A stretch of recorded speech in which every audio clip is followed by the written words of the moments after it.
গত কয়েকদিন ধরে বিজেপির বেশ কয়েকজন নেতা বঙ্গভঙ্গের প্রস্তাব উত্থাপন করেছেন এবং যা নিয়ে এই মুহূর্তে তুমুল চর্চা চলছে রাজ্য জুড়ে। গতকাল আমরা দেখেছি মুখ্যমন্ত্রী মমতা বন্দ্যোপাধ্যায় তিনি একেবারে স্পষ্টভাবে বলে দিয়েছেন যে বাংলা ভাগ হতে দেবেন না তিনি। এরপর আজ বিধানসভায় বাংলা ভাগের বিরুদ্ধে প্রস্তাব আনা হয়েছে। বিধানসভায় বাংলা ভাগের বিরুদ্ধে প্রস্তাব এবং আগামী সোমবার বাংলা ভাগের বিরুদ্ধে প্রস্তাব নিয়ে আলোচনা হতে পারে। আবির আমাদের প্রতিনিধির সঙ্গে কথা বলবো। আবির, গতকাল মুখ্যমন্ত্রী আমরা দেখলাম সোচ্চার হয়েছিলেন এবং আজ প্রস্তাব আনা হলো, এই ইস্যুকে কি পাখির চোখ করতে চলেছে শাসক দল?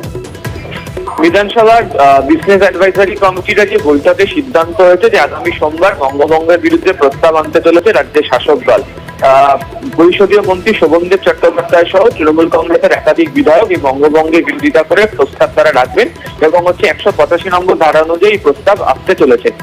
যেটা উল্লেখ করা হয়েছে সেটা হচ্ছে যে বিজেপির একাধিক নেতা, এমনকি ভিন রাজ্যের একজন সাংসদ, তিনিও একাধিক উত্তরবঙ্গের জায়গাকে নিয়ে আলাদা করে রাজ্য বা কেন্দ্রশাসিত অঞ্চল করার দাবি জানাচ্ছেন। এই পরিস্থিতিতে যে ঘটনা হচ্ছে তার বিরোধিতা করা হয়েছিল রাজনৈতিকভাবে। এছাড়া বিধানসভার মধ্যে আলোচনাতে মুখ্যমন্ত্রী মমতা বন্দ্যোপাধ্যায় তারাও যে এর বিরোধিতা করছেন সেই প্রস্তাবের কথা বারবার ধরে বলা হয়। যদিও এক সময় বিজেপির একাধিক নেতা কেউ বলছেন যে তারা বঙ্গভঙ্গের বিরোধী, আবার কেউ এই কেন্দ্রশাসিত অঞ্চল বা বঙ্গভঙ্গের কথা বলছেন। এই বিষয় নিয়ে আসলে বিধানসভাতে প্রস্তাব এনে কার্যত বুঝিয়ে দেওয়ার চেষ্টা করা হচ্ছে যে সরকার এই কোনো ধরনের বঙ্গভঙ্গ করতে চায় না এবং যারা এই ধরনের কথা বলছেন তাদের বিরোধিতা করা হচ্ছে। দ্বিতীয়ত, যদি সত্যি কেউ বঙ্গভঙ্গের বিরোধিতাতে থাকেন তারা এই প্রস্তাবের সপক্ষে আলোচনাতে আসুন এবং তারা যে বঙ্গভঙ্গ চান না তারা বিধানসভাতে বক্তব্য রেখে এই গোটা ইস্যুকে তারা রেকর্ড করুন।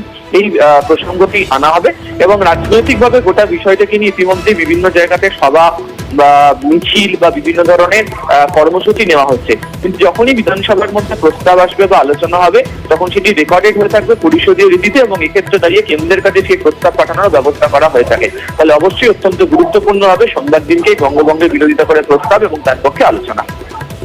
ধন্যবাদ আবির।